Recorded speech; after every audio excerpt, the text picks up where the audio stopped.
Well, there. Live to Facebook. Can you hear me on Zoom, my friends? Yes, good. There's so much stuff up here.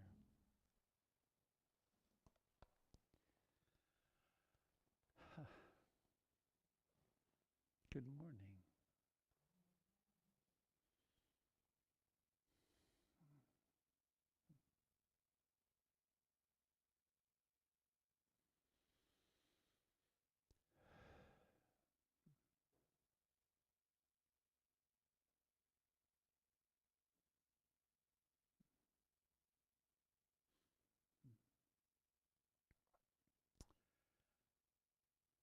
Hello to you folks here in the hall and on Zoom and on Facebook, all over the place.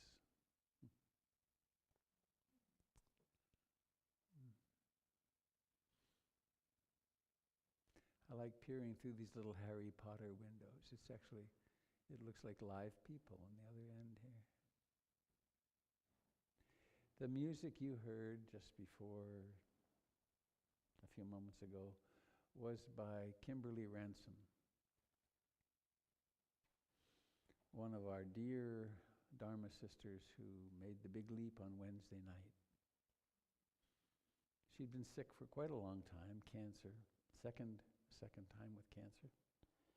And she was surrounded by her family and some beloved friends. I had hoped to be here, but I was in Canada, so.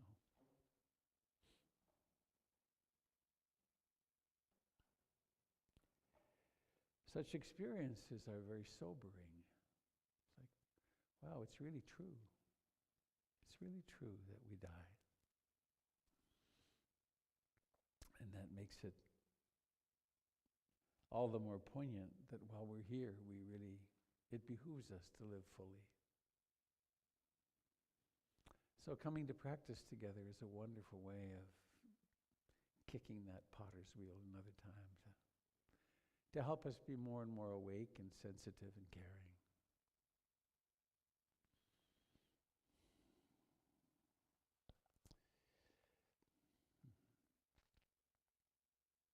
Let's do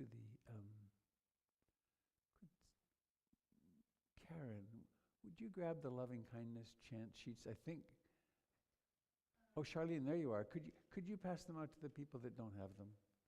I thought you were still out there, Charlene. Great. I'm glad you're in.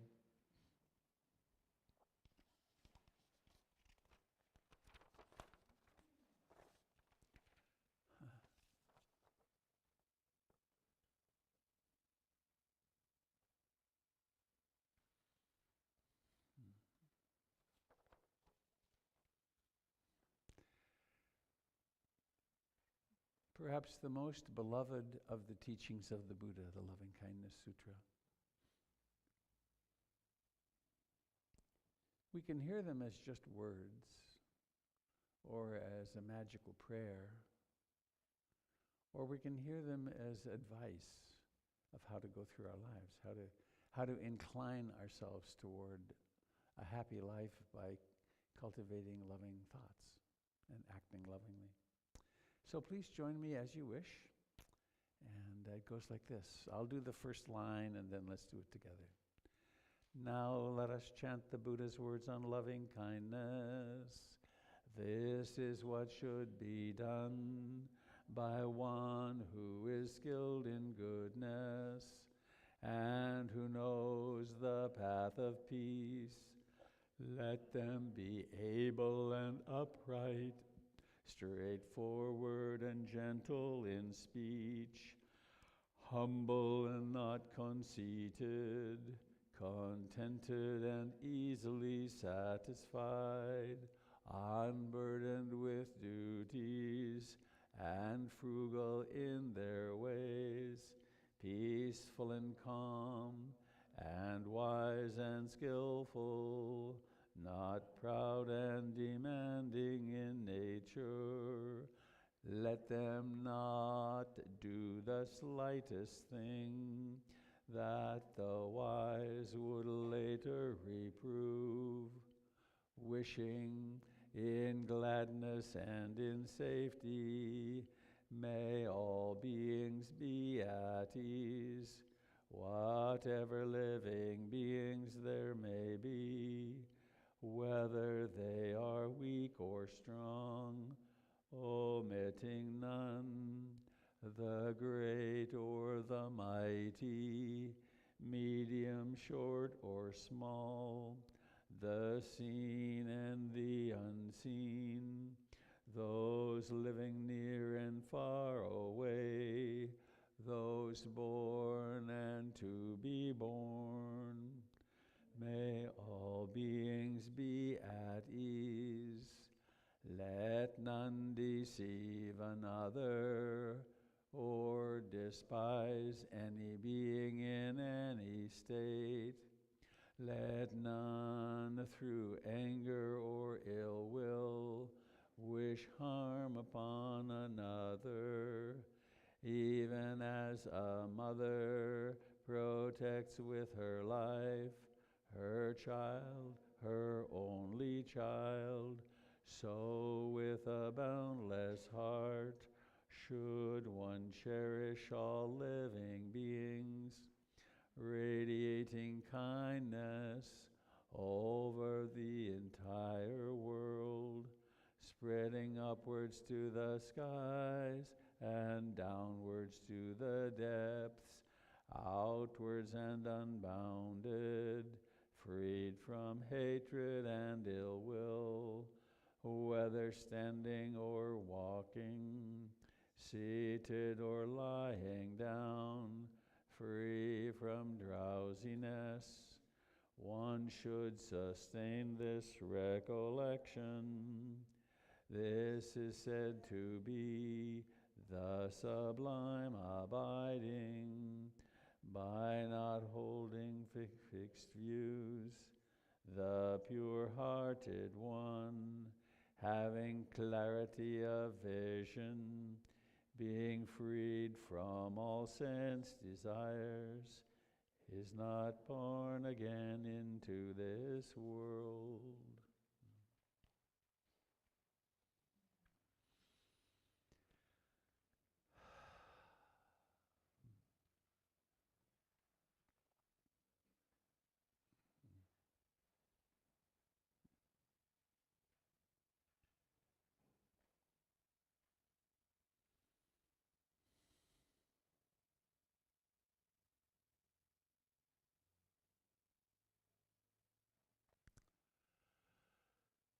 So here we are in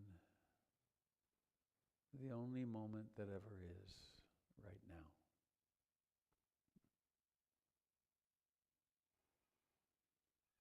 Something very mysterious is happening. We live in the midst of it, truly in the midst of it, so we take it pretty for granted and hardly notice. But there's a body sitting here. Something rather dense.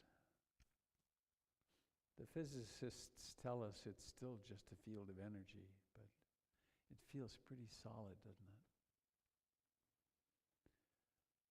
And so, way back when, 2,600 years ago, the Buddha taught us, find a comfortable upright posture. Ideally in a quiet spot. And abandoning covetousness and grief concerning the world, abandoning wanting and not wanting as best we can, past and future. The meditator brings awareness, awakens awareness in the body. What an amazing thing to be able to do, to choose where we pay attention, or the fact that we can even be aware at all.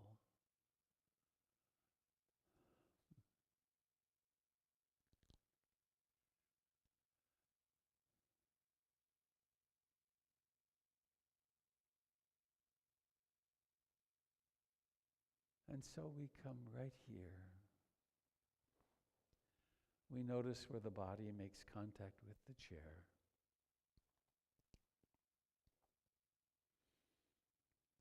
We can notice the aliveness in what we call the feet.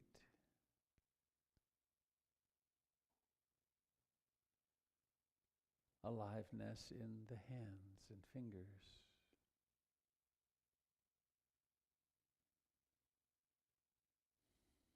The aliveness of the face.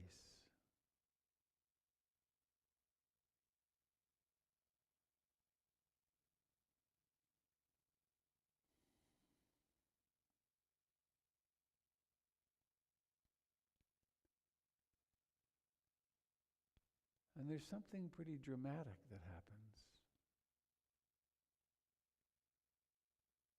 It began a few eye blinks ago when your mother could no longer breathe for you.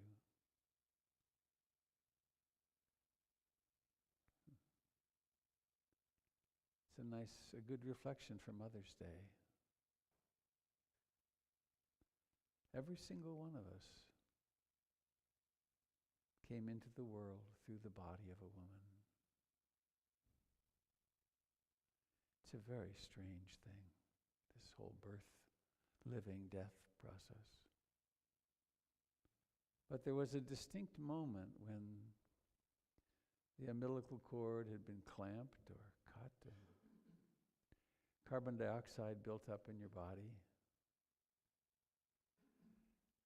and an almost irresistible impulse arose to breathe in that gasping first breath of a baby.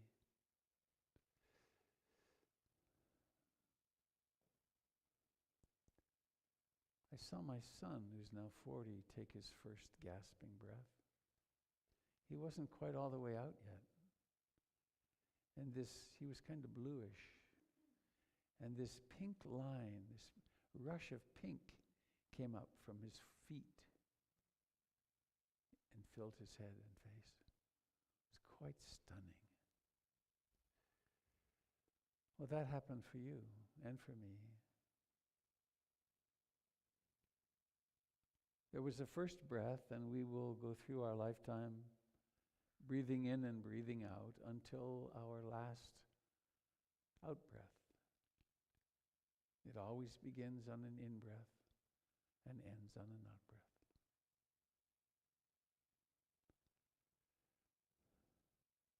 And the breath can become our closest friend of the lifetime.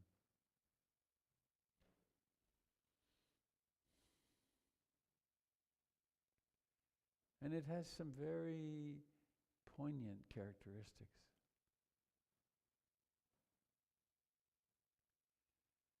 It has a beginning.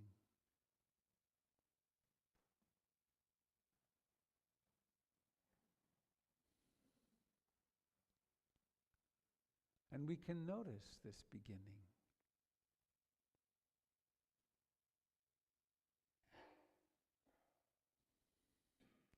And it's not a conceptual thing, it's an actual physiologic experience. The breathing in happens. Expansion of the chest and abdomen happen.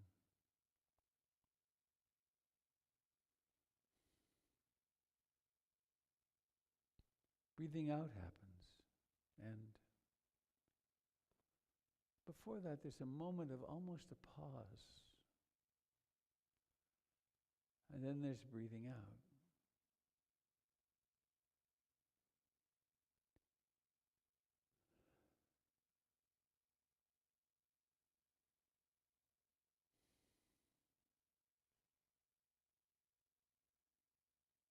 And then breathing out takes some time. And then the breathing out is gone.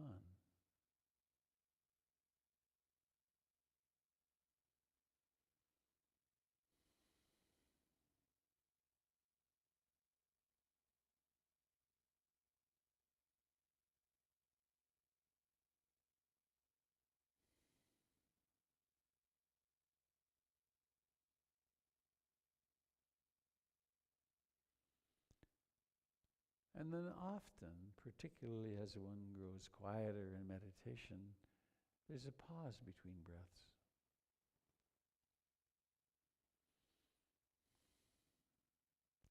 All the cells of the body have adequate oxygen for a little while.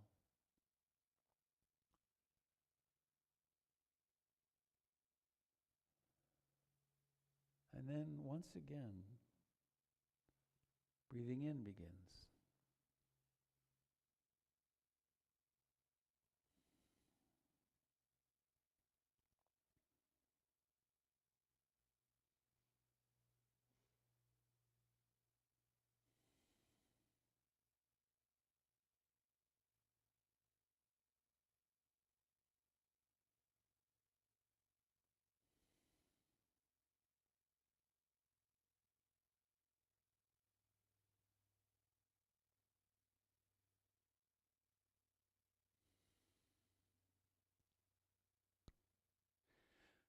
Somehow, quite mysteriously,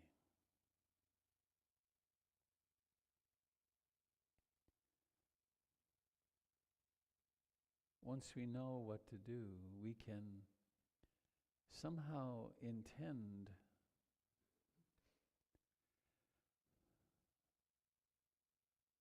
to be here when the breath begins. To notice its rising to fullness, its decline, and its vanishing. And then when it vanishes, we can simply be present. Maybe be present in the hands, or the pressure of the body into the chair.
There is, of course, much more to us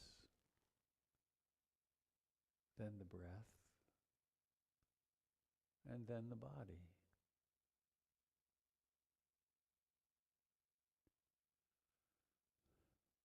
The body has sense doors: seeing, hearing, smelling, tasting, touching, and the mind. And each of these sense doors have their sensitive objects, like sound or smell.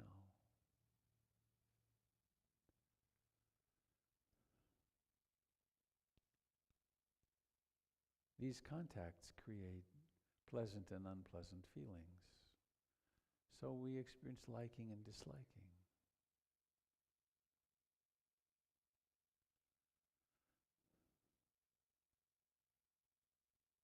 Also, in the realm of the mind, there are profound energies,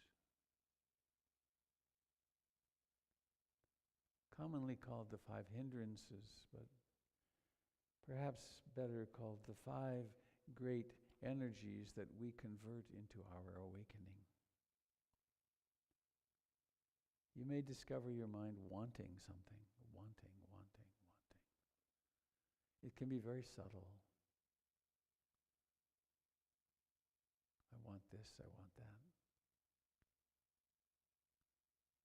Or it's opposite. I don't want this, or I don't want that. Disliking.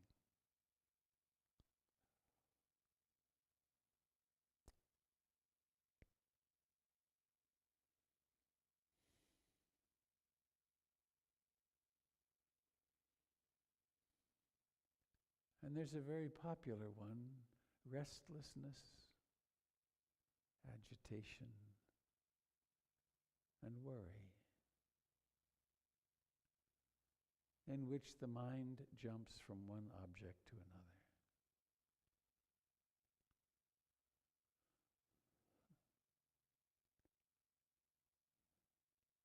It's crucial to remember that these experiences are not a mistake or a problem or that we're doing something wrong. They're just the nature of the human mind. And if we embrace them and awaken to them, we convert them into aliveness and presence. The fourth great energy of this kind is sloth and torpor, sleepy dullness. You may even find yourself falling off to sleep in a certain way. And finally, there's doubt. Skeptical doubt about the practice. Can I do this? Do I want to do this? Why am I doing this? Does it work?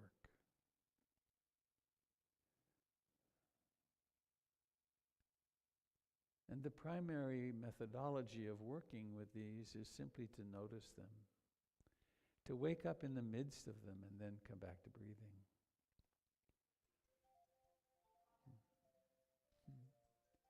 Hearing.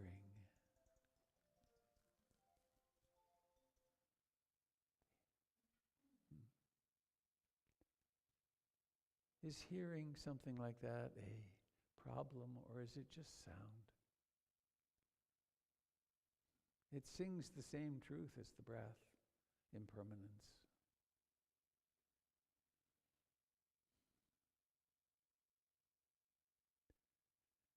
And so we sit, and I invite you to come home to the breath when you can, to notice the thinking mind when you can, and to bring love along with you into every moment.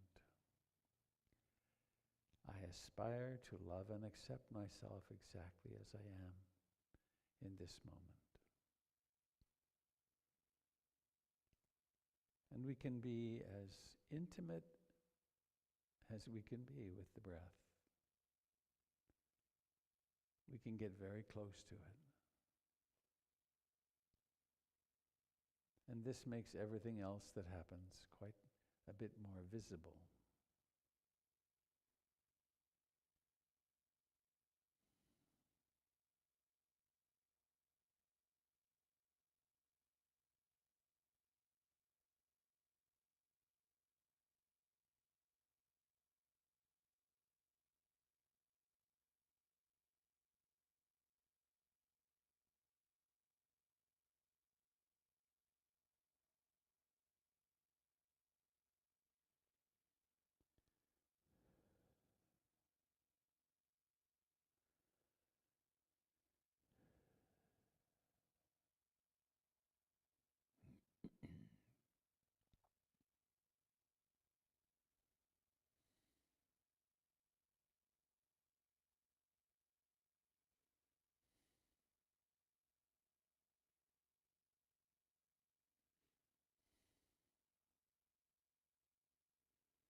There is an aspect of mindfulness that has to do with remembering. Remembering the intention to be awake.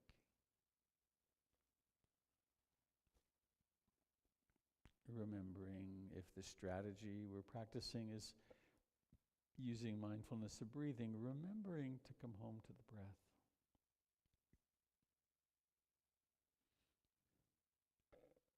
And somehow, most remarkably, remembering to wake up in the middle of a wandering mind.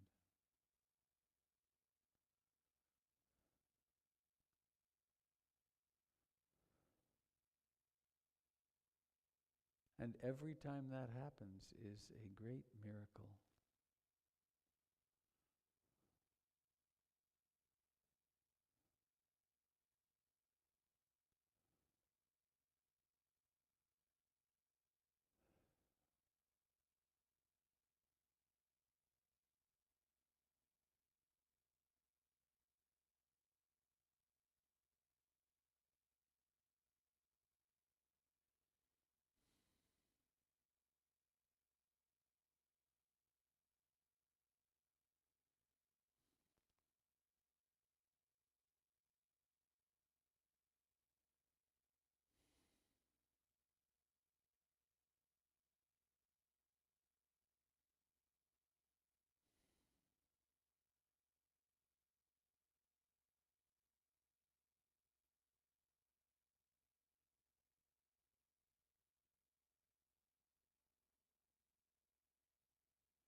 There is a very destructive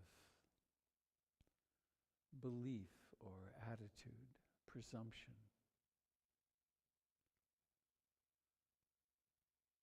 that the purpose of meditation is to stop the thoughts. That success will mean a silent mind.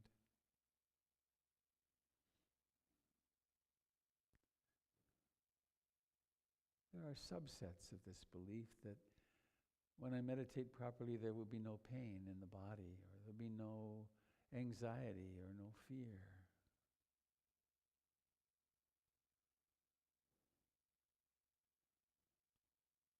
This misunderstanding creates a lot of experience of failure.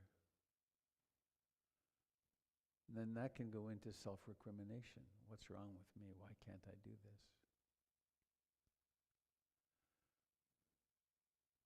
A much more reasonable and wiser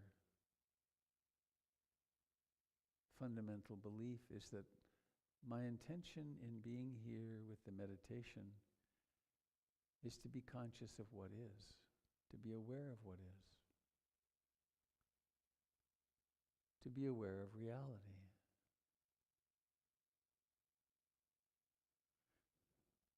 There's a shorthand teaching on this by one of the great Thai forest masters of the last century, Ajahn Chah, who said, whenever you want to bring your practice into perfect balance, simply remember, this moment is like this. It's like this. This now.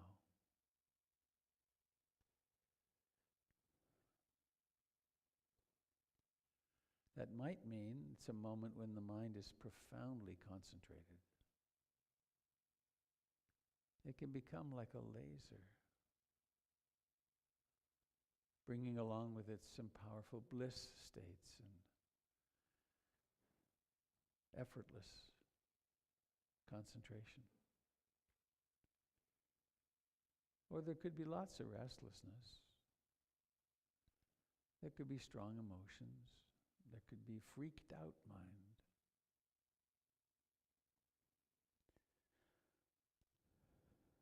With mindfulness, all of this is known as it is.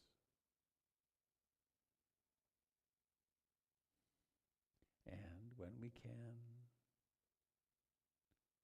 we come back to this remarkable aliveness, which is the body, and breathing in and breathing out.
in attending to in-breathing and out-breathing,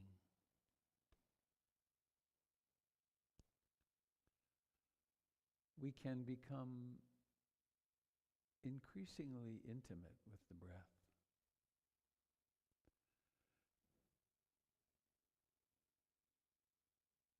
It's useful simply to know breathing in is happening or breathing out is happening.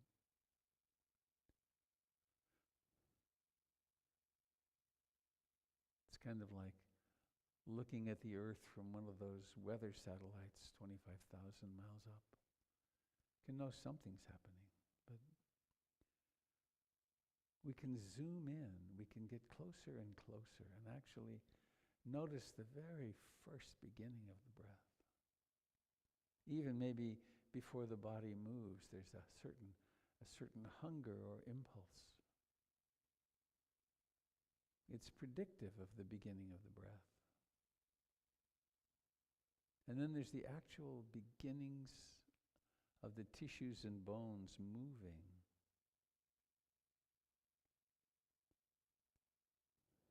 And that persists all the way through till fullness.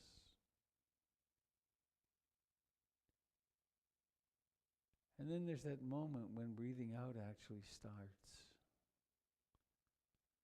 It's not something we have to intentionally do. It breathes itself. So breathing out happens. And we can be present with that all the way till it's finished.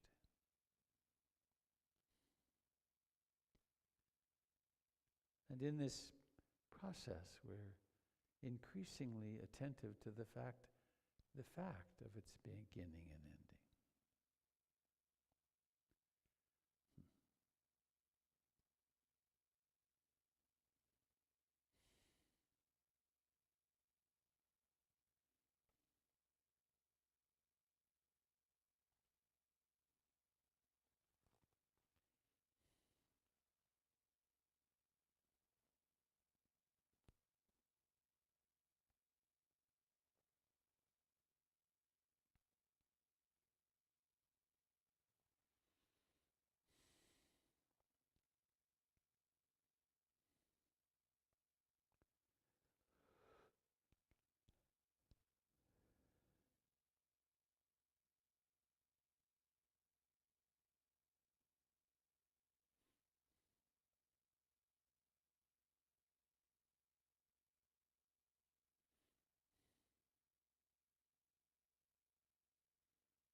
Please let us now become aware of hearing.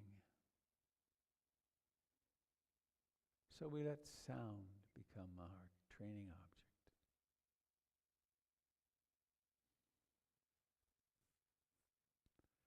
There's the episodic emergence of the voice of the sound of this voice.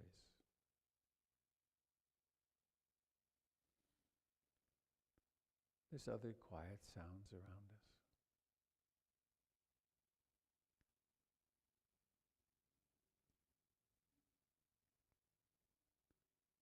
Cars.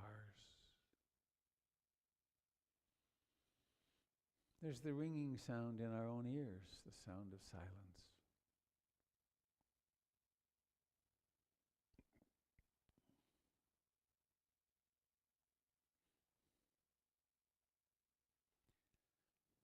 And in honor of our friend Kimberly, who passed away on Wednesday night,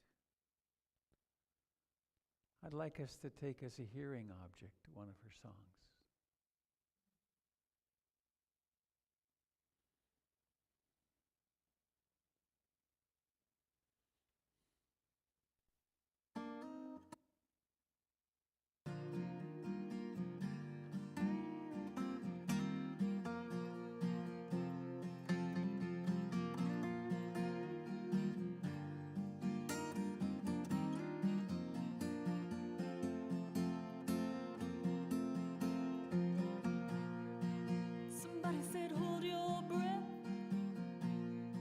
So I exhaled instead.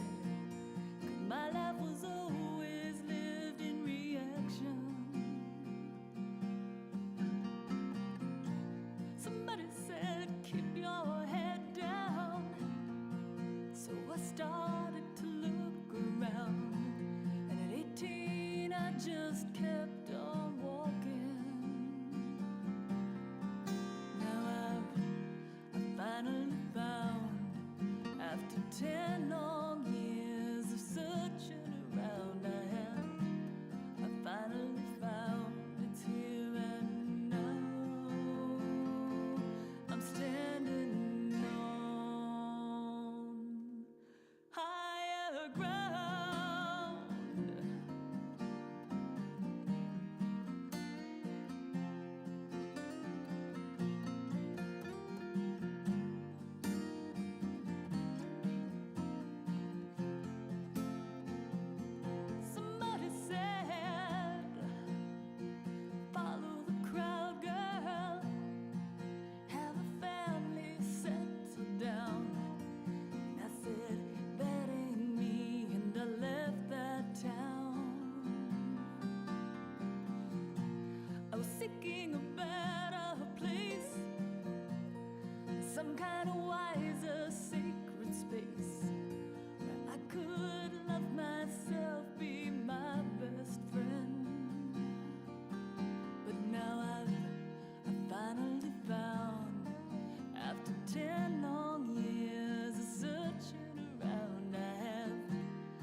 noticing the state of mind.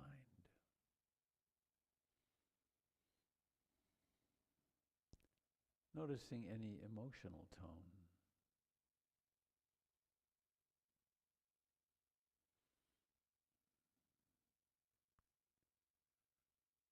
Observing particularly how emotions come into being and then dissolve. Just like everything.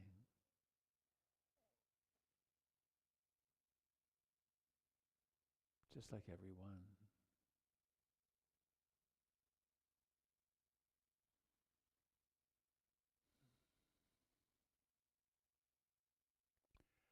Let us be aware of the life in the hands,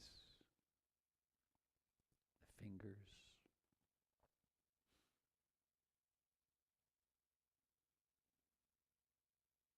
the feet.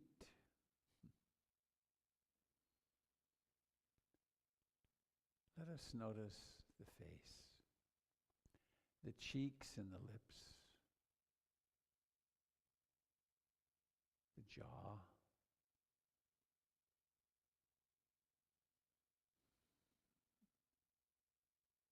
the eyes.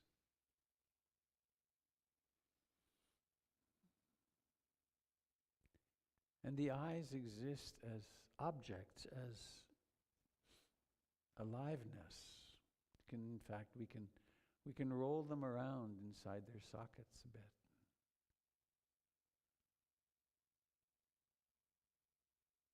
How we do that is utterly strange. Just, I intend it, or there is intention of it, and then it happens. And then let us notice the intention, the plan, to let the eyes open. And then let that happen, to be aware of seeing. Seeing. Doesn't mean we are unaware of the body, doesn't mean we are unaware of the emotions. It just means this whole realm of objects appears.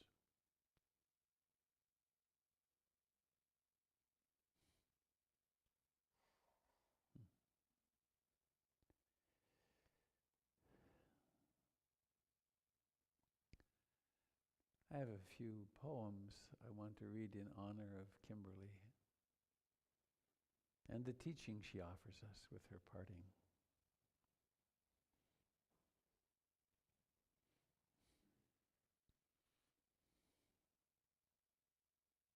From the Buddha.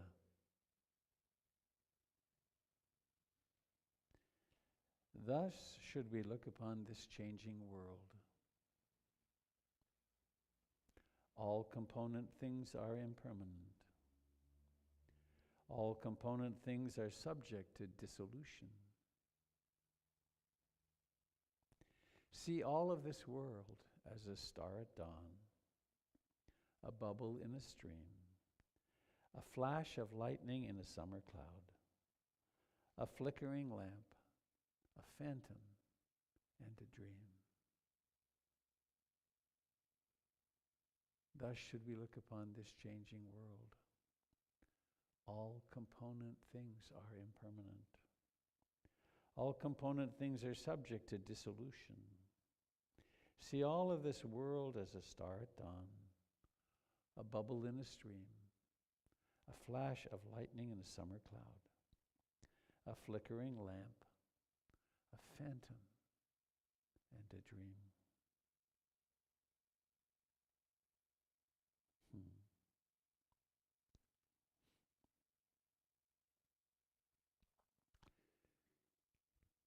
Kimberly lived a large life.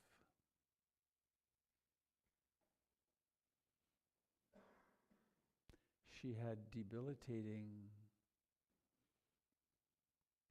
chronic fatigue syndrome for almost a decade. Could hardly do anything, but she learned to play the piano and the guitar. And then she set off on traveling the country, being a singer-songwriter and doing house concerts. She wrote a book about that I recently got a copy of. And then she already was an artist. As a high school girl, she was selling her paintings. So she came back and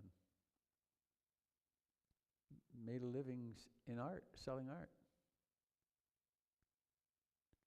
And then she got really interested in photography and became a very successful photographer. Very well-known portrait photographer here in Portland. So for Kimberly, this is a poem by Thomas Carlyle.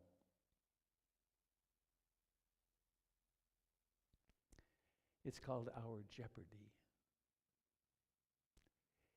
It is good to use the best china, the most genuine goblets, the oldest lace tablecloth.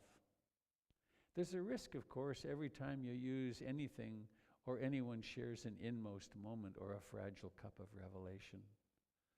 But not to touch, not to handle the artifacts of being human is the quiet crash, the deadly catastrophe, where nothing is enjoyed or broken or spilled or spoken or stained or mended, where nothing is ever lived, loved, laughed over, wept over, where nothing is ever lost or found.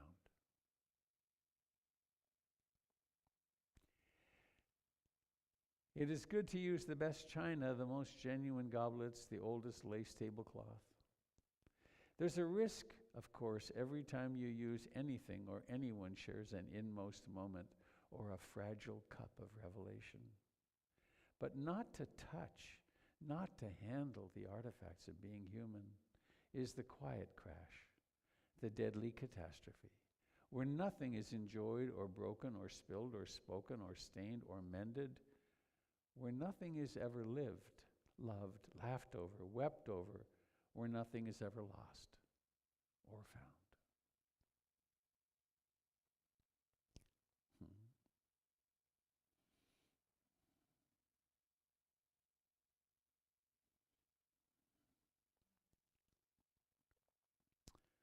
David Budbill. Tomorrow, we are bones and ash, the roots of weeds poking through our skulls. Today, simple clothes, empty mind, full stomach, alive, aware. Right here, right now, drunk on music, who even needs wine? Come on, sweetheart, let's go dancing while we still have feet. Tomorrow we are bones and ash, the roots of weeds poking through our skulls.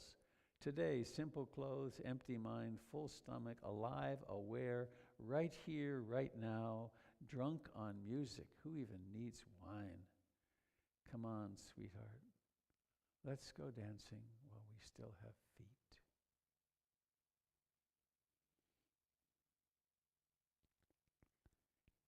And finally,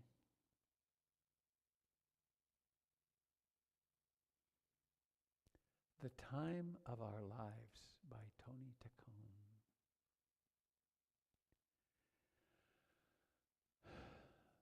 This then is what we are given, 10 or 20,000 days wherein we watch 1 billion leaves born, then blush, fall, turn to earth, to silt, to ash so soft it will not bear a name.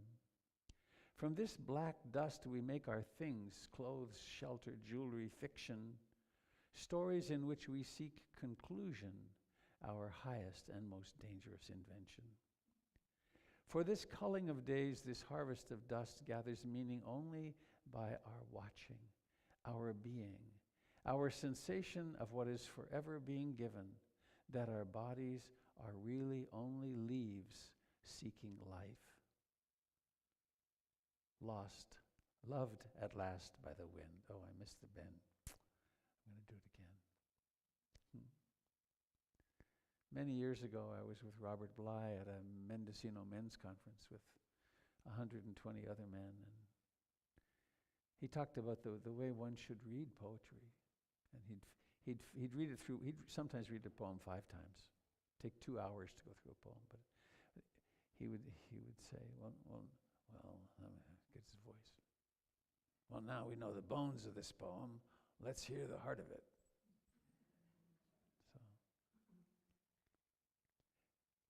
This then is what we are given, 10 or 20,000 days, wherein we watch a billion leaves born, then blush, fall, turn to earth, to silt, to ash, so soft it will not bear a name. From this black dust we make our things, clothes, shelter, jewelry, fiction, stories in which we seek conclusion, our highest and most dangerous invention. For this culling of days, this harvest of dust gathers meaning only by our watching, our being, our sensation of what is forever being given, that our bodies are really only leaves seeking light, loved at last by the wind.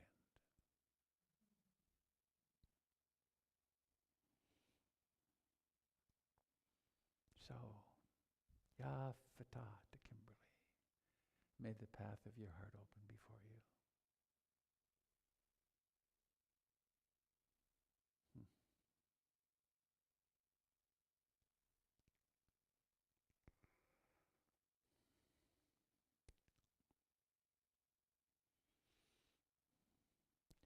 Candle, would you like to come and speak about your teaching?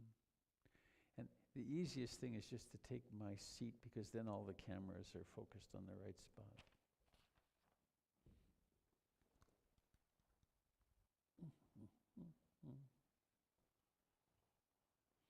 This is Candle Summers, the one and only.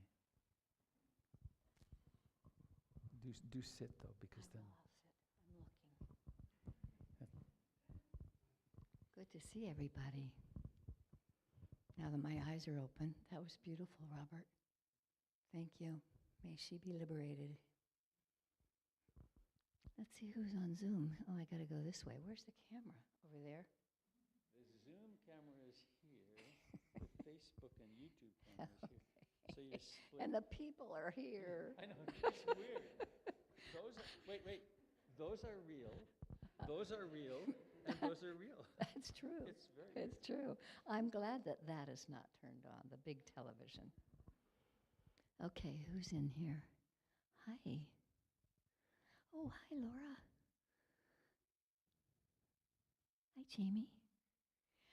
So, I won't wax on poetic. I'll just say that my first and third Sunday evening sit is not tonight, but it's next week. It stays on Zoom for now, and it can be found if you scroll through the calendar on the PIMC website. And I also have a website. The title is easy to remember. It's givenfreely.com, because the Buddhist teachings are given freely. And there's a link there directly to Zoom. Sometimes it's hard to find it on the website, but it's possible, especially if you look under the classes that are online. And the other offering that I have through PIMC right now is the group, the women's group, Women's Circle. It's for those who identify as women and non-binary. And we meet for 4 months at a time on the third Friday of every month. That way we can have a contained amount of people, 16, and we have a chance to sit and then share what's happening for us in the Dharma, or what other female Dharma teacher might be influencing you. So I really appreciate starting this. We do it 3 times a year for 4 months at a time. And it's about half full right now, so if anybody's sitting on the fence about wanting to come, it's in less than 2 weeks. On Friday, the 20th of May, it starts. So thank you. It's good to see people. Nice to have us be here in person.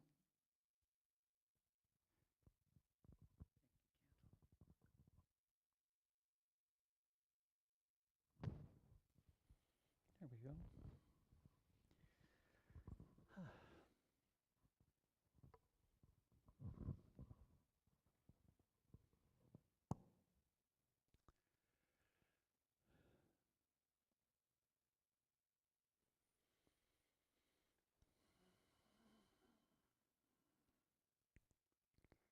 My mind is not very engaged with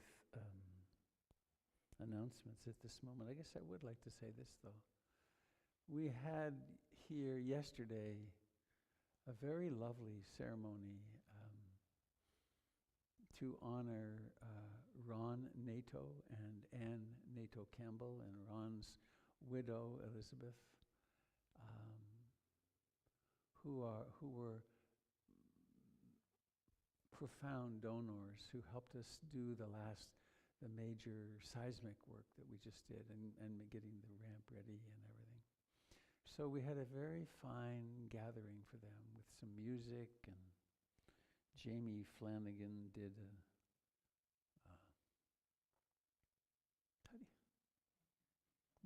what's the superlative? Over the top, stunning. It was quite artistic. Yeah. There were all these little I felt like I should eat with one finger out. It's like, well, but it was a great success, and I watched both Elizabeth and Anne, and they walked into the living room, which they had a big hand in remodeling, and they were both really pleased. So I invite you, with that, I'll invite you after we're done here. Jim's going to do some movement, and then I'll be giving a talk of sorts. And then if you'll come through that door, you'll find a very beautiful room, transformed from what it was before. And some lovely food. We have leftovers from leftovers is the wrong term. We have more of the art that was not consumed yesterday, which you can turn into love and energy and consciousness.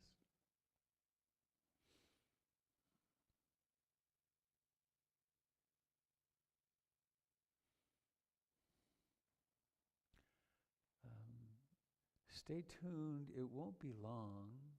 Oh, we're having a hard time hearing? What? Hang on, let me check this. You're having a hard time hearing. Well, I don't know. How can I turn that up here? I don't know if I can. Yes, I can. How's that, Joan? Is that better? One moment. Yes, is that better? Give me a thumbs up. Okay, good. Sorry about that. Impossible to know.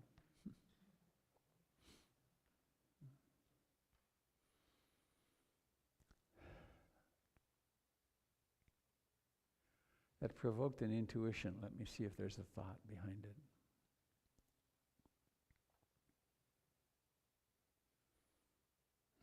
No. So Jim, would you like to do a little movement? I'll see what I can do with the cameras if you'll just come. And if you get right between me and the Buddha. And so some mindful movement with Jim, and then I'll be back. Oh, I guess the other announcement was, stay tuned. We're going to have a new website within 3 weeks to a month, I think. It's really we're in the second run through of what needs to be changed, and it's really looking great. We have a website that was created in the Pleistocene, which means, or was it? Anyway, it was old. It's old. It's old, and we don't know how to do the coding to change it. So. All right. So you go there,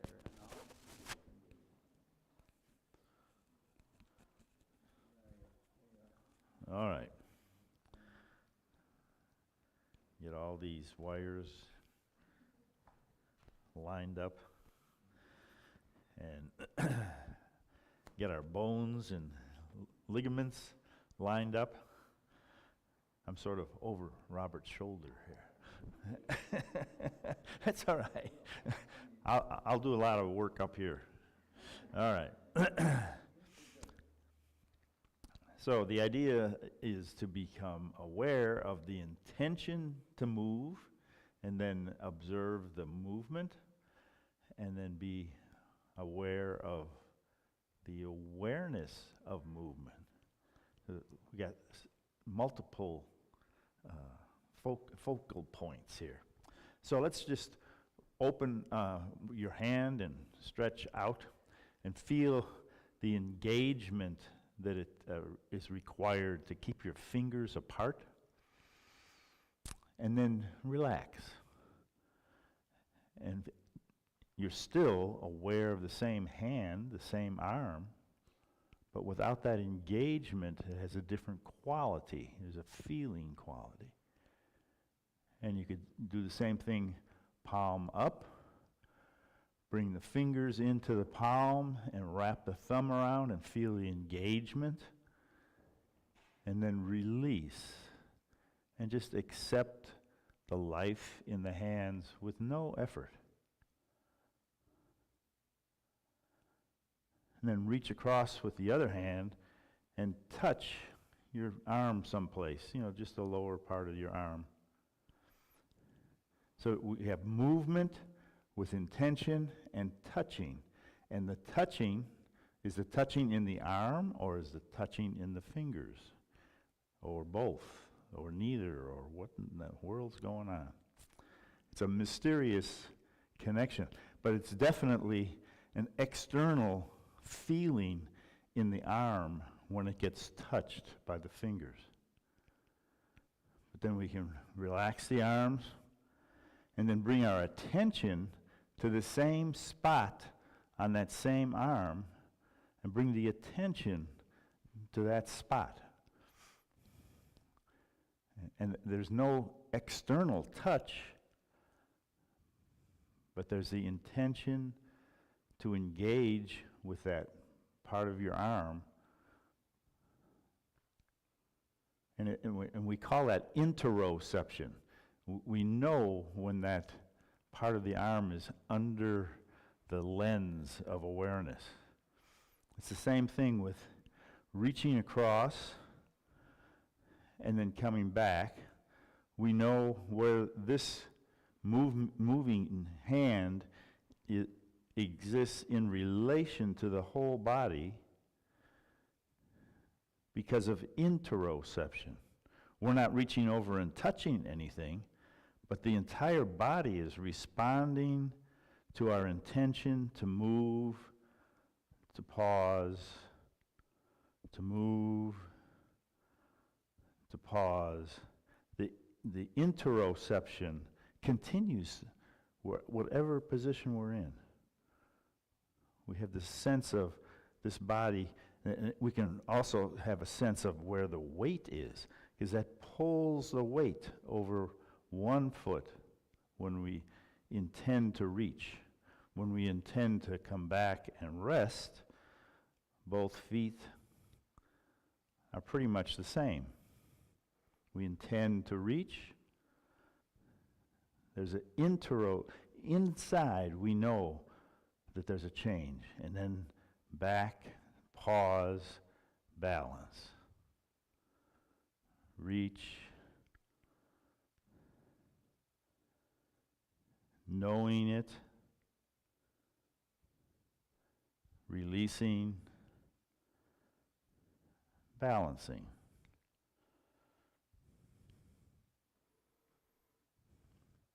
And we can lift both arms up, and we lift them up together, and they know that they are together because of that interoception.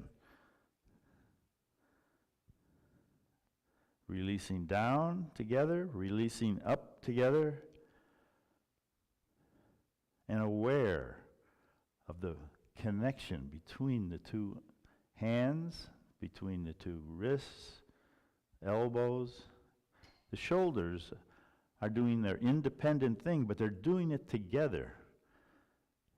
There's loving awareness. There's connection between one part and the other.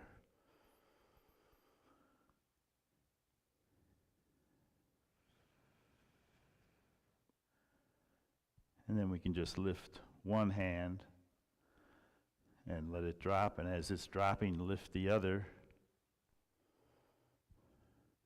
And next time we lift a hand, we lift the opposite heel. And we do a little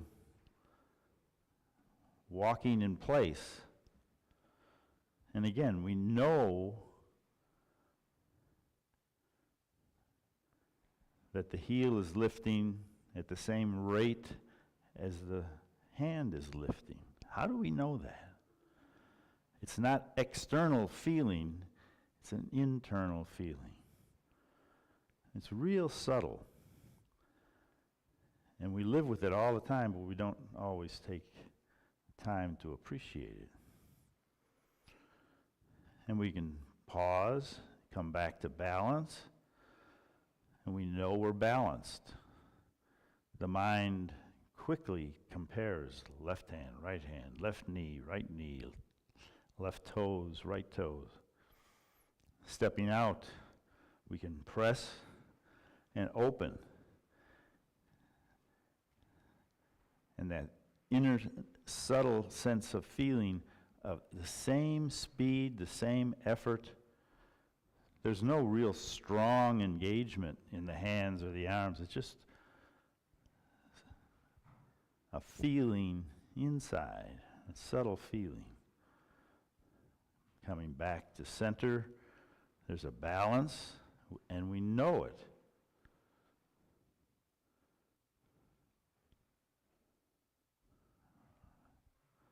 We intend to lift, and we operationalize that.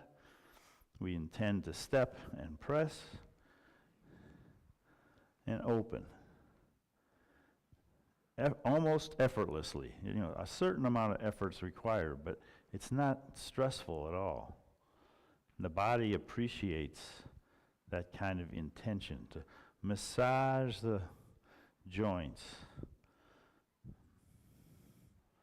massage the organs, because we're stretching muscles across the internal organs. Shoulder blades move back and forth and massage the lungs.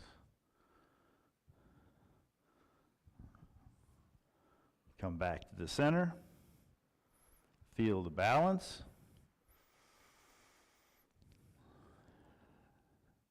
Feel the release and relaxation into balance. But we know it. We can recognize it. Here it is. This centered feeling of balance.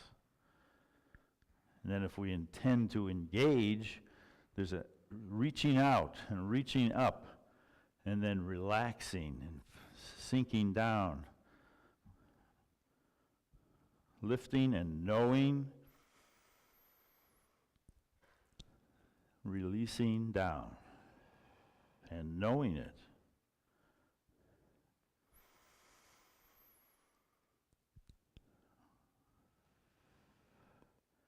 When we say lift, it means this, and this, and this, and we know each step, and we can link them all together and sync, knowing it. Once more.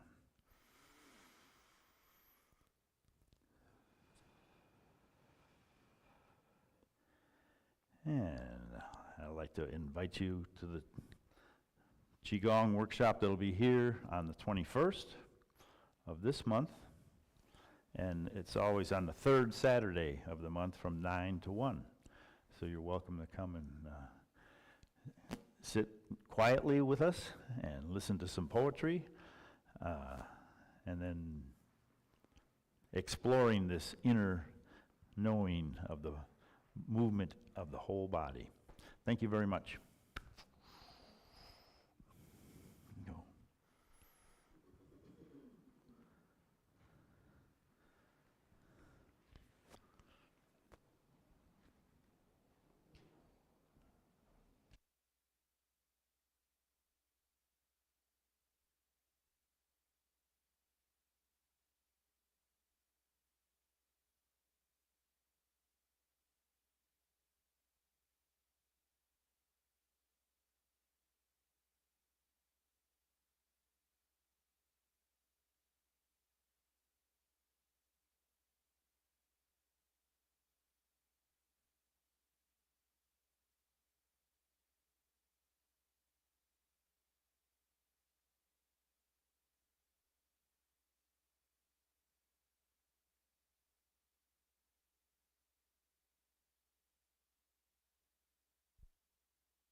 There we go.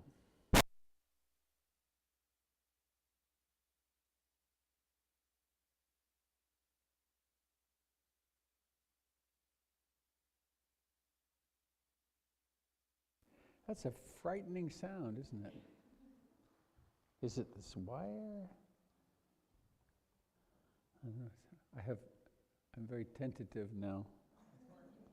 It's working, but it's not.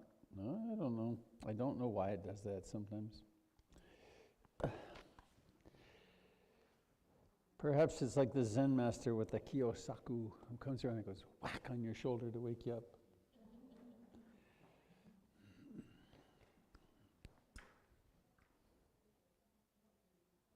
Oh yeah, almost forgot.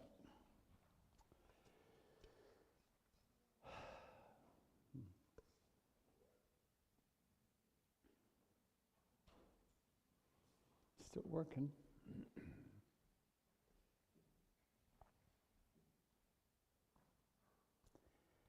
This is a Burmese Buddhist monk's bowl.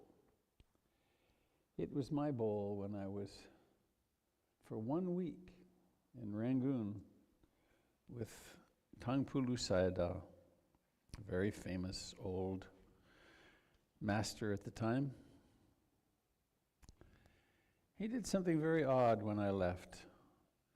He took my bowl, and in there, actually my monk's robes are in the closet there.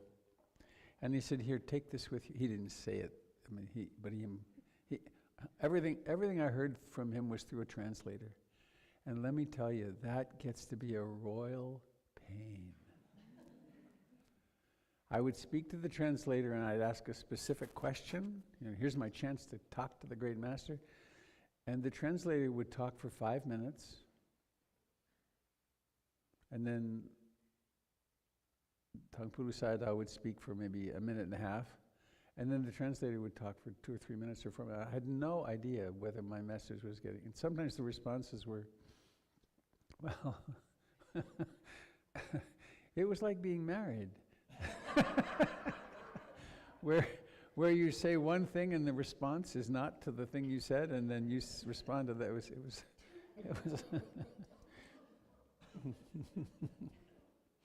Anyway, he sent it with me. And this is a symbol. This used to live by the back door. Now it lives up here. It's kind of hidden by the screen. But it is symbolic of a remarkable transformation. This is a transformer that can happen from your disposable income, your experience in the act of generosity. This turns into this. It turns into a functioning Dharma center. It turns into the internet connection.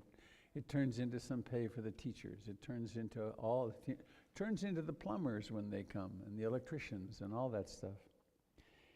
And so this is, by speaking of this, is my invitation for you to participate in the financial well-being of the center. And this is a really useful and interesting factoid, I think. This is your center.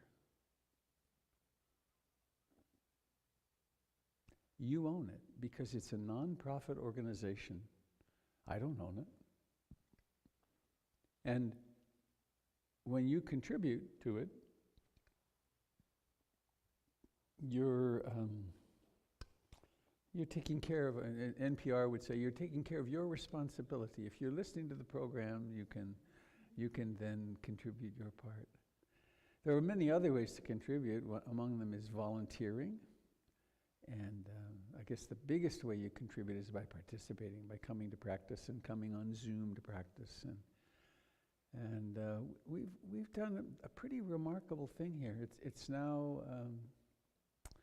we bought the building in January of '04.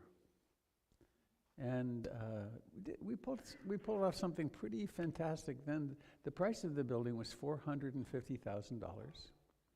And we raised that money in 5 days. We all dug deep, and Ruth Dennison, our great benefactress, really came through. There's actually a story about buying the building that I could tell you. We were at my house.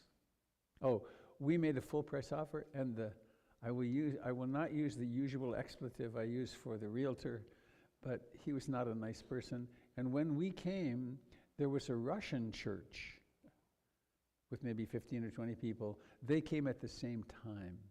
So we were touring the building together, basically, or not nice. But anyway, and it looked very different. I mean, there were pews, and there was a huge soundboard up there because this was the gypsy church for this part of the country. And anyway, we made a full price offer, and so did they. And so the realtor told us that what we get to do is make our best shot. How much do you want to pay? How much can you pay? And we raised another $25,000. Borrowed, and we got another 25 grand. And it fell to me to make the phone call, to make the offer. I couldn't do it. I just couldn't do it. And I excused myself from the group and went and sat in my bedroom for about 15 minutes. I'm getting teary. And then I decided, and talked to my wife, that we could afford another $1,000. So our bid was $476. We got the building. The realtor told me their bid was $475.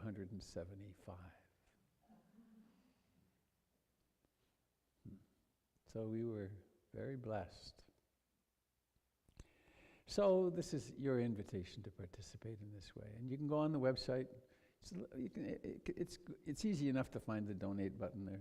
And the best way, the way that helps the most, is if you do a monthly contribution, because then we know what's coming. And then also it's great because it contributes even when you forget to come.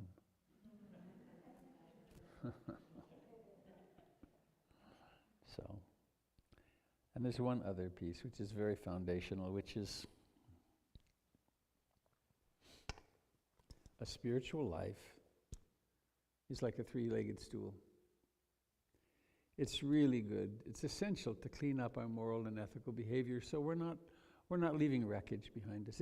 It doesn't take much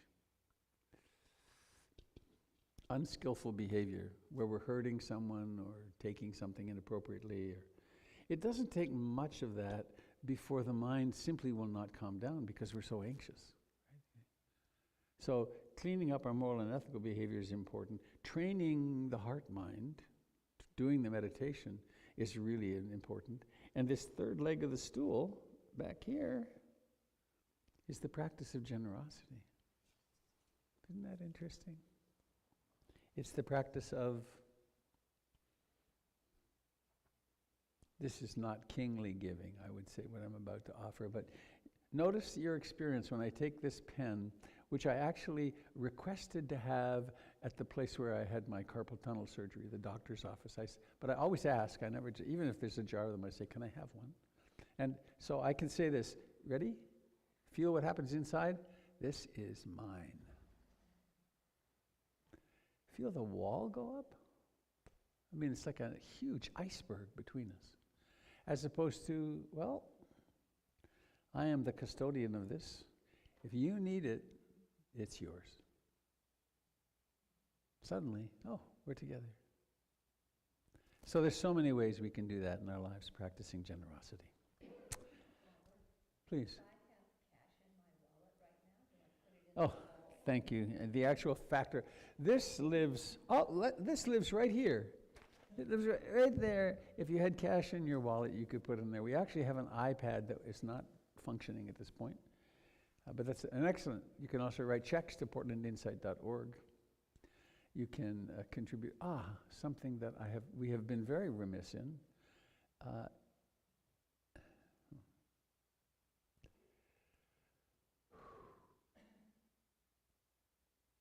Have you done your will? Do you have a living will? Do you know who would make medical decisions for you if you were unable to do so? If you don't know, it means the state of Oregon does. It means the doctors have to. And they are legally bound to do every last thing to keep you alive, even when it makes no sense and when you probably wouldn't want it. So even if you're young, having a living will is really important. And while you're doing your living will, and the forms are available online for that, while you're doing your living will, having a will about your stuff and your wealth is also very important to have. It saves, if you have descendants, it saves a terrible mess. But also, remembering PIMC in your will is a very wonderful way to endow an organization to survive into the future. This whole remodel that we're doing, firstly it had to do with the ramp and the restrooms to get access. But it's also so that this building survives into the future through, should that really big earthquake come, it could be one of the survivors that could be very useful to us and the community. So we're building something of the heart and of community, and also this amazing place we get to meet. Okay, there. How'd I do? Pretty good. I think there's a box in the back, too. There is a box in the back, too. Thank you. Candle is so efficient. It's just great. It's true. There's a little box on the left-hand side of the door. Even I can see it's to the left of the door. And you've all heard this many times. It isn't the size of the contribution. It's what you're doing with your heart when you do it. What your purpose is, what your intention is. Okay.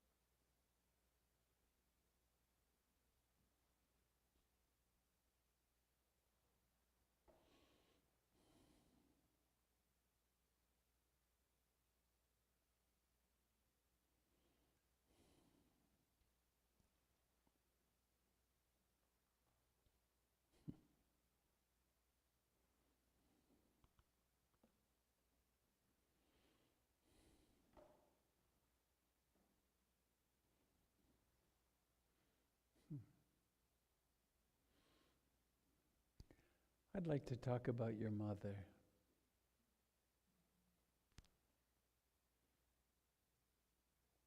In fact, that reminds me, I had a very funny encounter. I was in Whitehorse in the Yukon. It was below freezing. It was midday, a few days ago. The wind was blowing. I was with a wonderful new friend. And we were really enjoying our walk down the path. The river was open, but there was big snowbanks going down into it. And there were two guys playing guitars. How they could even do it, I don't know. And they had a friend who was in a t-shirt. I remember doing this, I grew up in Montreal. I remember doing it as a young man, but it just looked so ridiculous. And my friend, who's about my age, these two gray-haired old people, I approached him, and I was very open because I just taught a meditation retreat and I was in a playful mood, and I said, "Young man, I am the voice of your mother."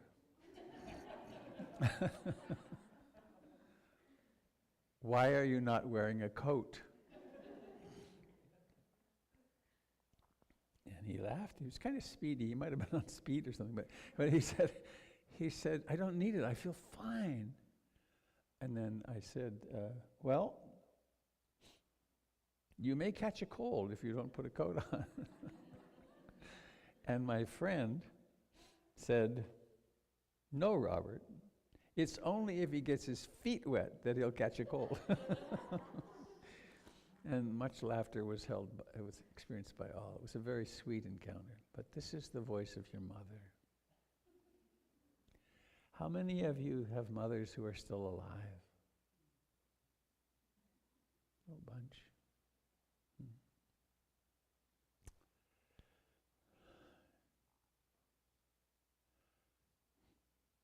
I want to speak about my mother a little bit.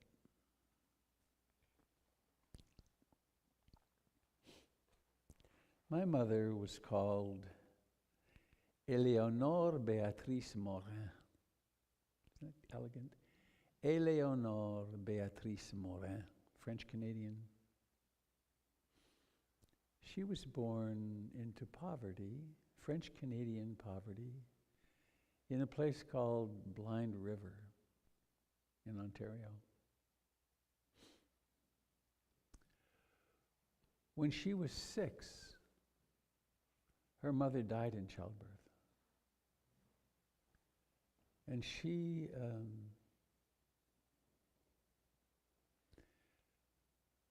was put on a train to Ottawa, it's a 10-hour trip, with a $5 bill pinned to her lapel, where she was met by the nuns of the convent where she was sent. She lived there until she was 16. We went there. I came back from Europe where I was living at one point, and we did a 6-week driving trip. What a wonderful thing that was. We had those conversations that you never have with your mother. Some of you are lucky, you still maybe have your mother and you can actually converse. But we went to Ottawa, and we went to what was then the Chinese consulate, big gray building, stone. And she had me count the windows up from the ground and off to the right, and that was her window, where she was for 16 hours a day.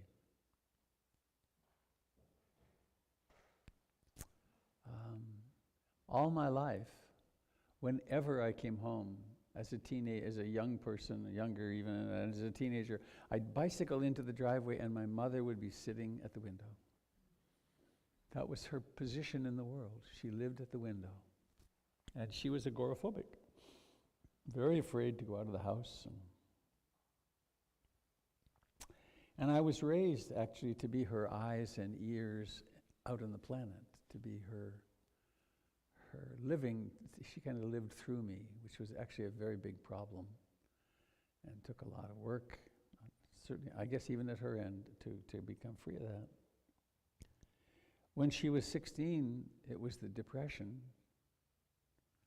and she left the convent to go live in Sault Ste. Marie, where she worked in a grocery store, and the grocery store provided accommodations for her and her father and 2 younger siblings who she took care of.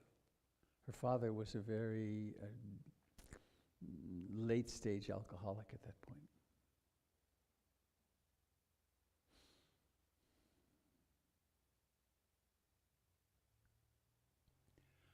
I was in therapy, as I've been most of my adult life, with such a privilege that is. I was in therapy, and I was waking up to the unhealthiness of the kind of relationship I had with my mother. When I left to go traveling the world, I was 21, finished college, and then I took off, and I signed onto a ship in Montreal, and I went to Australia. It was an attempt at a geographic solution to the fusion.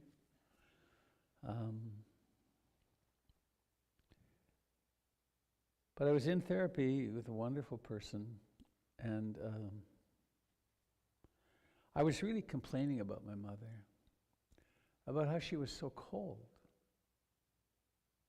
Now, it was only later than this that I remembered I figured out my mother planned, purchased, and cooked somewhere between 12 and 15,000 meals for me. That's not counting diapers or any of that stuff. So anyway, this very wise therapist let me have my, I got to express my anger and so on. And then she said,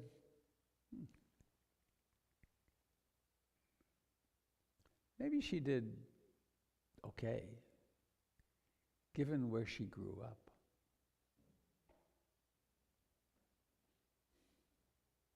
And how she grew up.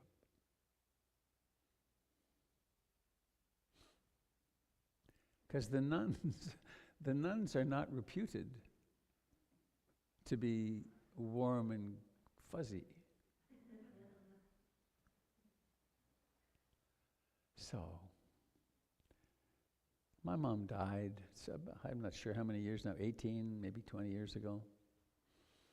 Before she died, she had a really bad stroke. And she spent 6 years in the Purdy Pavilion, a nursing home at the University of British Columbia. Somehow in the first few days after her stroke, her shoulder got dislocated, paralyzed shoulder. And it was out of place, and it was kind of like this. And the sensory nerves to that area were not harmed. It was just the motor nerves.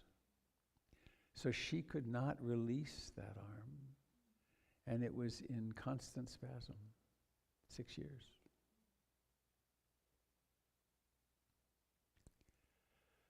So why am I saying this? You all have a mother. What's your relationship with your mother like?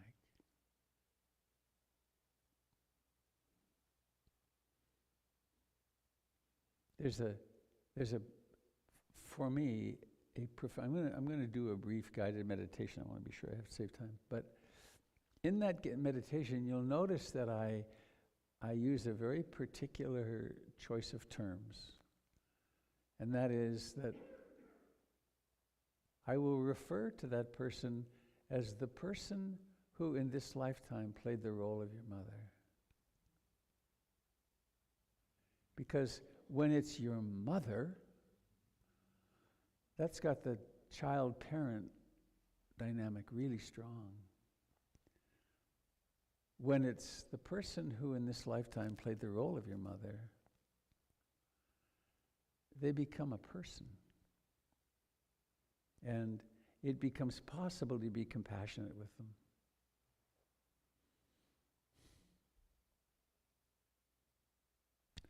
I have certainly learned something about being a parent. I have 2 biological children who are 40 and 36. I had 3 stepchildren for 13 years that kind of all vanished with the separation. And I have now 2 exquisite, they're right now.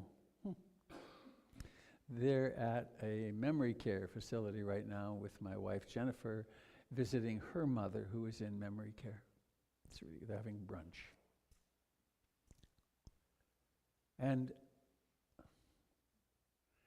I've been a pretty good father. And I've really blown it on a few occasions. And both of my children have found something to work with in therapy about their father. If my daughter Tara were here, she would say, "Oh God." Can you imagine having him as your father? Everyone looks at him, at the center, everyone looks at him and says, "Oh, he's fantastic. Oh, he's so wonderful. You're so lucky to have him as your father." And she is biting her lips saying, because we are all human beings. And we all have our needs and our selfish misperceptions. And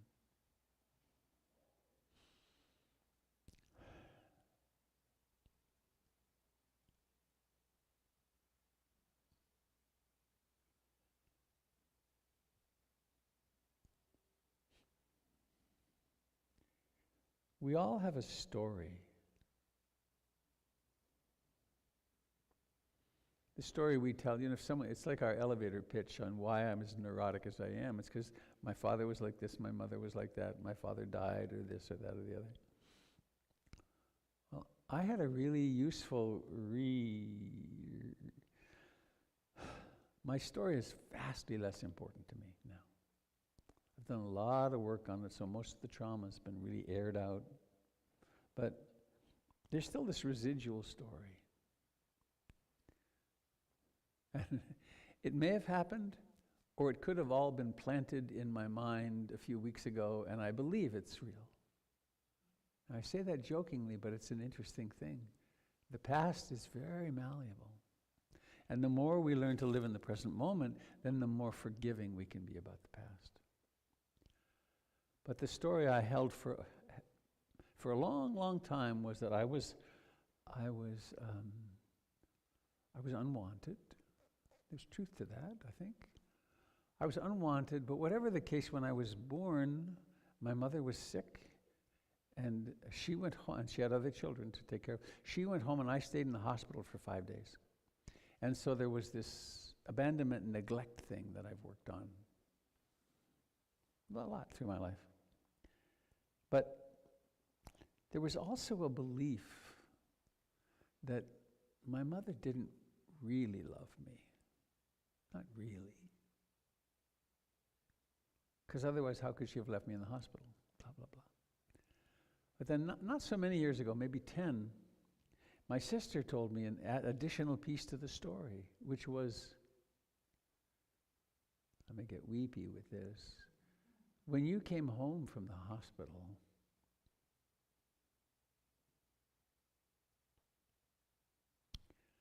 Mom couldn't stand, but she sat at the front door for a couple of hours waiting for you. And she was so glad to have you in her arms. Now that's a torpedo into the Burmese story, isn't it? It's like, whoa. And of course that's true. I've been around mothers and babies.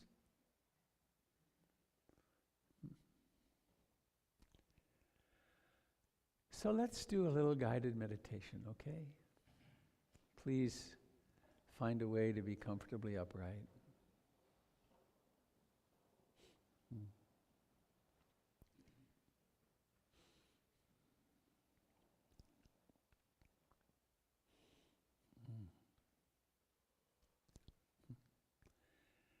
Please let's come home to the body where it touches the chair. And notice that it breathes.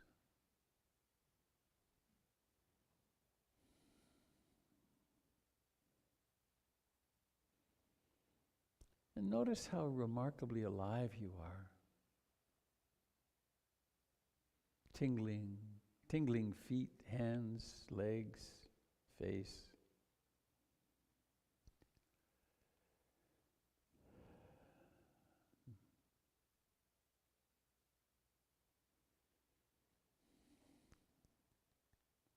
And notice how autonomous you are. You are here, you can walk, you can make decisions in your life.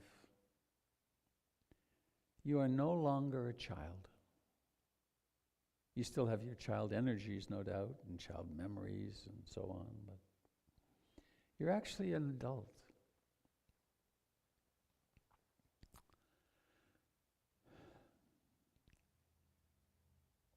And please, I invite you to bring to mind the person who in this lifetime played the role of mother.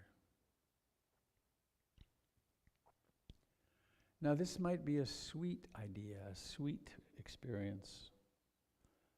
Oh yes, I love my mother, I like to think about her, I'm so grateful to her. Or it could be quite different from that. It could be, I don't want to think about her. She did this or that. She's never been there for me, or whatever the story is. And come home to your body, to breathing, to sitting here, and know that you're here, and you can remain here in your body with part of your being. And another part of you can imagine back. Imagine back into the story of your life with your mother.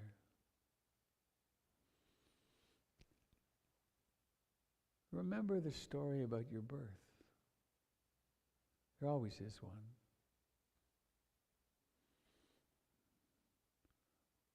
Did you come into the world into a cherished position? And was there great celebration and happiness? Or was it complicated somehow? Maybe you had a difficult birth. Remember that we are observing here the story.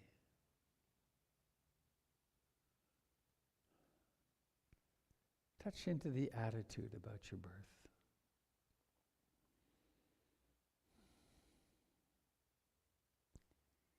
And of course, anything that I suggest that wouldn't be helpful for you to be aware of at this time, just let it go by. There's no right way or wrong way to experience this or do this even.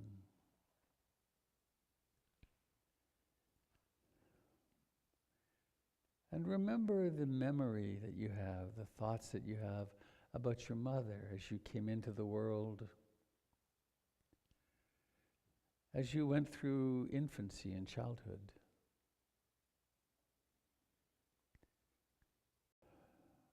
Was your mother very supportive? Was she very warm? Was she cold? Was she...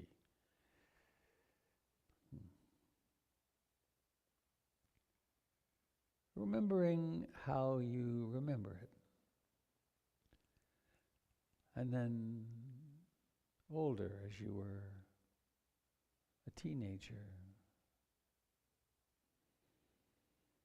Did you have a lot of responsibility for your mother, or was she quite caretaking of you? Were you ever sick and your mother took care of you? Was she ever sick and you took care of her?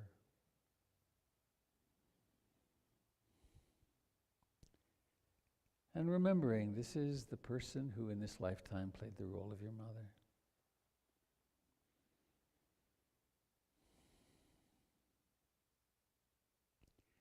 Now you may be in close relationship with this person who played the role of mother, or you may never speak to them.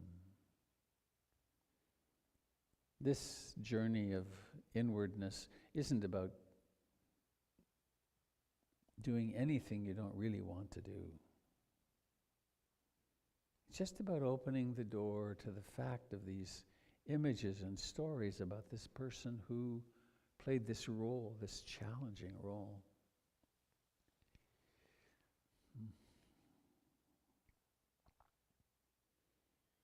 Staying home, come home to your breath and your body.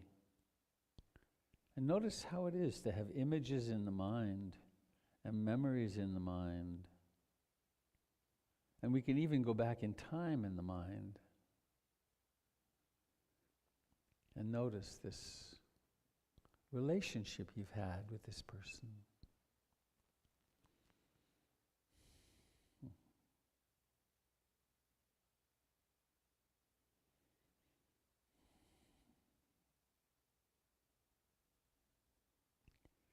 And perhaps reach down into your deepest insight and understanding about the fact of impermanence.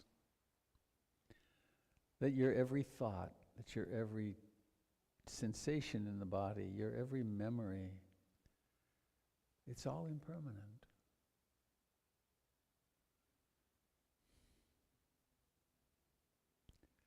As we inhabit a tiny little speck hurtling through space, feel the precious life of your body.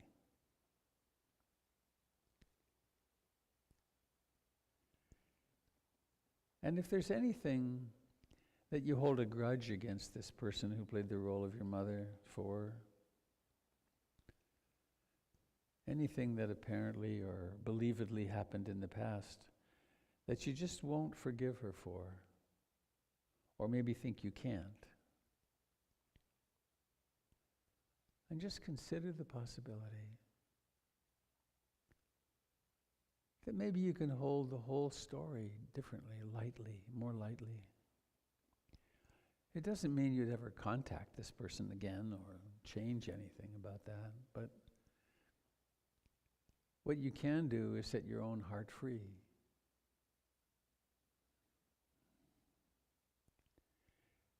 And you can notice how you have done the very best you could in every circumstance of your life. Given what you knew, given who you were at the time, given your resources. And so you can continue or begin to forgive yourself for any actions or inactions which caused harm to others. Or yourself.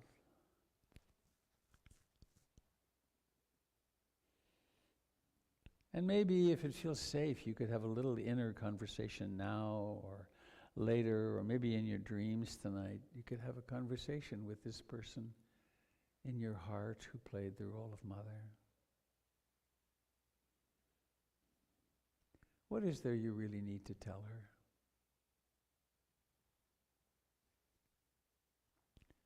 What is it you really need to hear from her?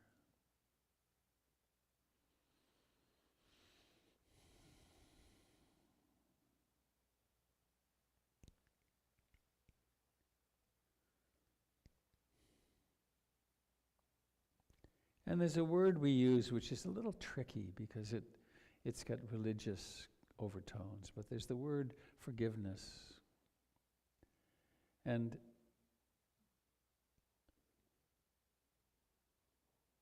perhaps better would be profound acceptance or deep compassionate knowing.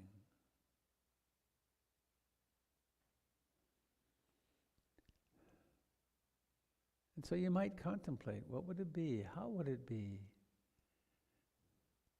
to become deeply compassionate for this person who played the role of my mother?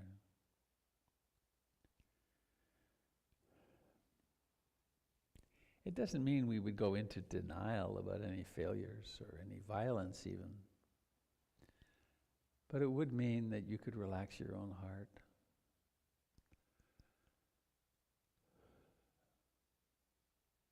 And we might offer to ourselves for any hard-heartedness we've carried, and I forgive you.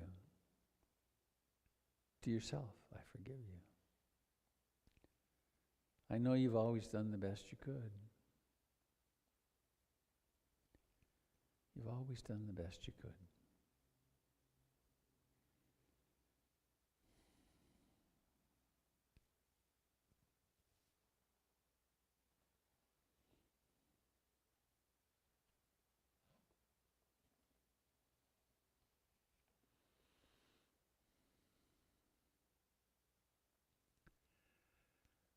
Let none deceive another or despise any being in any state. Let none through anger or ill will wish harm upon another. Even as a mother protects with her life her child, her only child, so with a boundless heart should one cherish all living beings, radiating kindness over the entire world, spreading upwards to the skies and downwards to the depths, outwards and unbounded, freed from hatred and ill will, whether standing or walking, seated or lying down, free from drowsiness, one should sustain this recollection.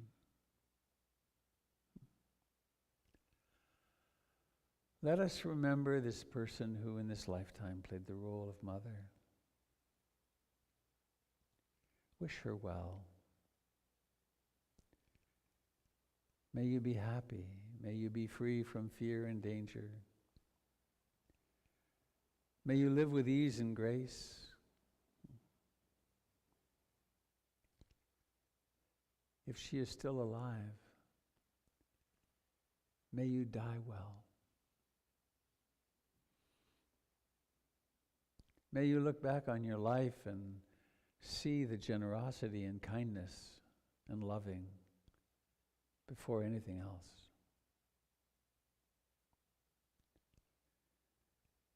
May you be free from all form of suffering. May this person who in this lifetime played the role of mother to her, may your life become one great sigh of gratitude.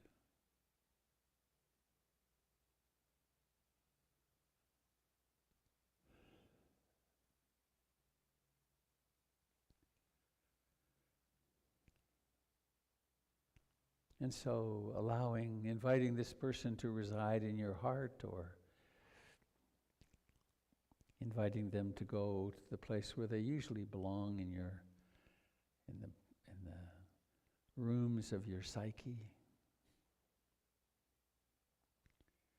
Come home to here now,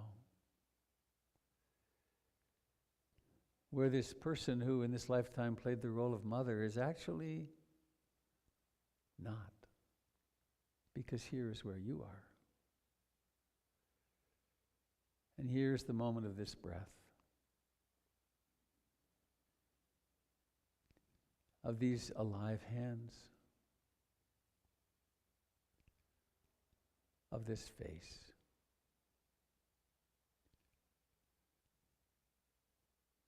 And taking a few moments to remember just how difficult this life is.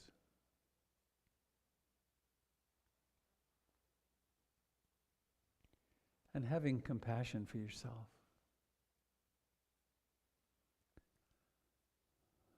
And thinking a thought of compassion for others, like, may you be free from suffering. Ever so slowly letting your eyes open. And then, to the degree that it's comfortable for you, looking around the room and meeting other eyes of other beings whose beauty just shines out. And let yourself see them.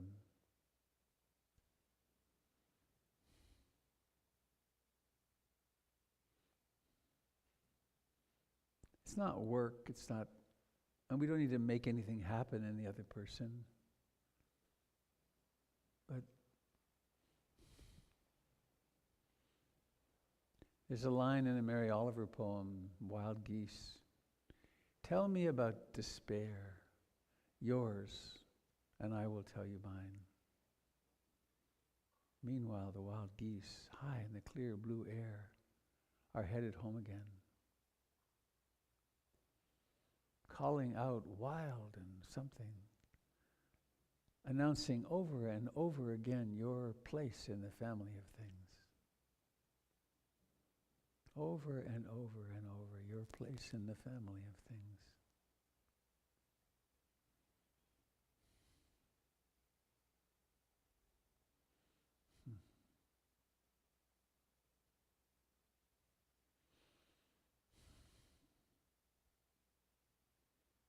I really have two mothers this lifetime. Eleanor Beatrice Morin and Ruth Dennison. 42 years I was in relationship with Ruth. This building exists because of her. She's all of our mother.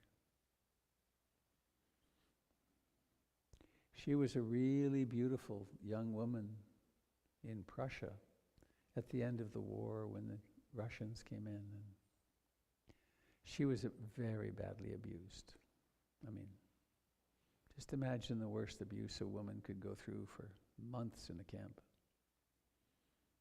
And she had a fallopian tube ectopic pregnancy.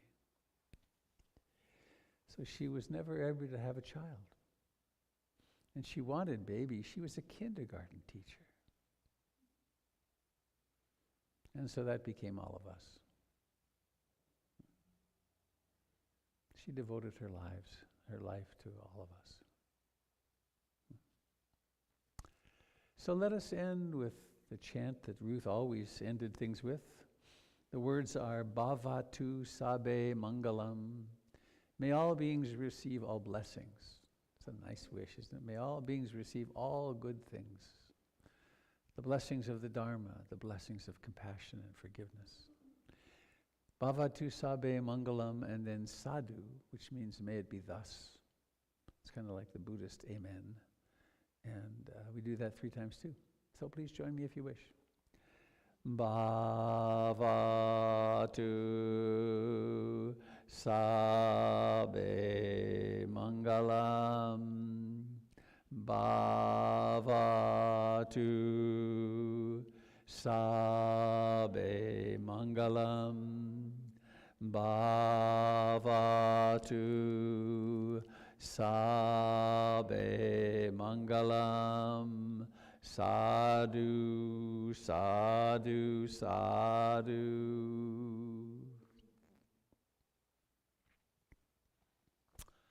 Thank you, dear friends on Zoom and on Facebook and YouTube. Thank you for coming, and those of you here in the hall, thank you for coming. Please remember there are exquisite pastries and more through that door, as well as coffee and tea, thanks to Karen and Doug. Thank you all for being here. Please put the cushions away on top of the pews.